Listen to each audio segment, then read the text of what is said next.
You know, I bind unto myself today. That's a tune to which warriors in several centuries marched out to battle. The strong name of the Trinity. It's a great Celtic tune. Let's sing the other four. I'm just kidding. Don't you want to? It's a great song. So, Roman Catholic ecclesiological quiz. There's only probably about 70% of you that have a Catholic background, so let's just do this. What's the traditional title of this Sunday? The final Sunday of the Christian year in Roman Catholic circles, what's it called? I'm not looking at anybody here particularly. Trinity Sunday? No, that's the spring. Christ the King Sunday. Does that sound familiar to anybody who's Catholic? Christ the King. King is not an easy word to hear for American ears. Let's PC that up a bit. It's 21st century. How about sovereign? Sovereign works. Sovereign is a great word. Sovereign implies the highest authority. It implies rightful authority. And friends, there are a whole lot of examples of sovereign authority being presented to us right now, day after day after day. May I ask, who is your sovereign authority? Who do you acknowledge above and beyond any other voice that speaks in your mind? To whom do you go with your biggest questions? Who do you lament to, expecting justice and a fair shake? Who is it that has the last word, the preeminent, dominant authority? Now, I know when I give this sermon that every husband in the room is thinking the same thing, and I am too. But can we go a little higher, gentlemen, even than that? So, I'm from South Tampa, not fancy. I grew up with dock workers, sailors, military, very, very middle-class folks. And I can tell you, the Episcopal Church, we had great choirs, we had big music every year to end the Christian year. And we talked about Christ the King. But Wednesdays, when I was going to Baptist services and prophecy seminars and Jesus retreats, they talked about Jesus. When I was in Sunday school, I heard about Jesus. When I went to youth group, they talked about Jesus, and they asked me at a young age, who is your Lord? The word is Kyrios in Greek. And Christians from very earliest times had a creed that was shorter than the Nicene Creed we're about to say. It was one line, 3 words. Jesus is Kyrios. Jesus is Lord. For extra history Bible bonus points, can you tell me what the really savage reality was when someone said that in the first century? What was the big deal about that? There was kind of a problem. What was the problem? Caesar. Oops. In the whole Roman Empire, that word, Kyrios, was reserved for one person, Caesar. They would say, Caesar is Kyrios. They called Caesar Lord and Savior. And when you became a Christian, when you were baptized, you could no longer call Caesar that. That title was reserved for Jesus alone. So there I am, at the age of like 9, 10, 11 years old, being asked, who is my Lord? The readings today give us the answer. Who is sovereign for me? Who is sovereign for you? But it's not quite the answer you might be expecting. The first reading, Jeremiah. You know Jeremiah, the ancient prophet. He lived in the really hard years in Jerusalem. Jerusalem was about to be conquered by Babylon. People were corrupt. They were experimenting with every kind of religious practice in the world. I hate to do this with, we're going to do it.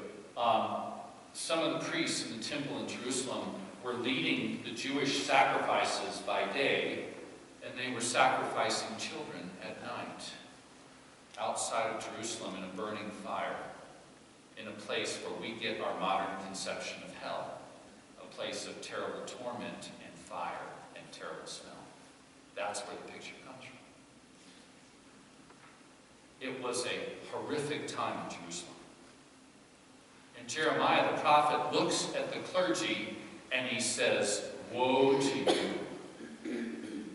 Woe is a pretty strong word in the Bible. It doesn't mean like a horse to stop. It means things are about to go to heck. Woe to you who call yourself a shepherd, and yet you savage my people. Now, this might be hard to comprehend for those of us very sophisticates in the 21st century, but there were actually people that were supposed to look out for the welfare of the people they were serving. Stay with me here. I don't want to lose you. It's a very technical argument. They were supposed to be looking to the welfare of the people they were serving, and yet they were really concerned with themselves first. And Jeremiah looks at this very educated, inside the Beltway group of people in Jerusalem, and he says, "You are false shepherds." Between the lines, you can hear him saying, "I know what you're doing at night, when everybody sees you in the morning." And Jeremiah says, there will come a day when there will be a shepherd that will actually do what God is calling these people to do. That shepherd will care more for the people than they do about themselves. They will put the benefit of the people first. Jeremiah said, there will be a day when a shepherd will come that will stand in between the flock and the threat and say, here's the business end of the staff. If you want to get to them, you have to go through me. Good luck with that. Bring it on. Jeremiah said, hundreds of years before Jesus was born, there is such a thing as a good shepherd who cares for the sheep, who protects the flock, who guides them. And this shepherd will be so awesome that if only one dumb Episcopalian sheep wanders away into something stupid, the shepherd will go find that one sheep and bring it back. This shepherd is integrity, has integrity. May I ask you again, as we look around the world, trying really hard,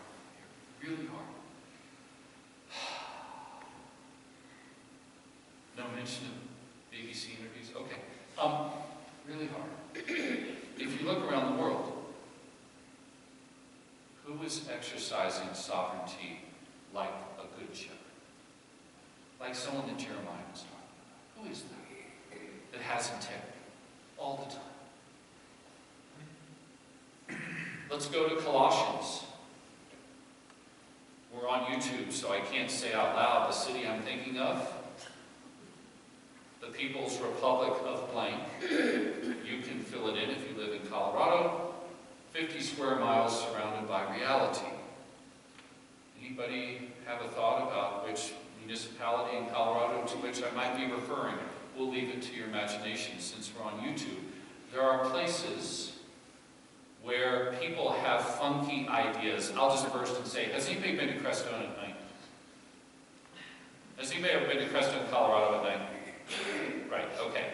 What's the one in Arizona? What's the vortex in Arizona? Sedona. Right, Sedona. Okay. We can talk about Crescent at night. I'm not suggesting you go. You're so brave to even raise your hand. Evidently, extraterrestrial beings visit us at Crescent from time to time, and people come out to see them. There's an annual festival if you want to go hang out. Close encounters. They call Sedona vortex. There's an energy vortex in the world, and funky things happen at Sedona, mostly in your golf game, is what I've heard. But Colossae was a place like that. If you could think it, if you could roll it, if you could smoke it, if you could essential oil it, they were doing it in Colossae in the 1st century. And this group of Christians have all these crazy ideas about God and Jesus, and the Apostle Paul writes them a letter and says, let's just put your feet on the ground here. Jesus, Paul says, is the answer to any question you're ever going to ask. You can gaze into the heavens, they were doing that. You can read the movement of stars, and you will see God's divine will right up there. Let me say clearly, and if I bore anybody's ox, I'm sorry, is there any argument worth having between science and religion and faith? And the answer in our church is, heck no. They're just like this. Has anybody been to the Hubble telescope website? You know, when you're off time, when you're relaxing. Why hasn't everybody raised their hand? You must go to the Hubble telescope. If you want to see an art show, it's even better than the Monet exhibit. If you look at the Hubble telescope website, God does his best work out there. It is absolutely gobsmacking to see the beauty that God set in the heavens as a big hand wave to you and I. Who's in charge now? Who is it that has the answer to the question? Who here has seen your children will see for the first time in the past 6 months? Has anybody seen the black hole that they actually got a picture of using 3 telescopes around the world in a 36-hour exposure to get all the dimensions? Anybody see the black hole visibly? Doesn't it look like the Eye of Sauron from Lord of the Rings? I'm just saying, it's a little disturbing if you actually see it. So there's some scary things.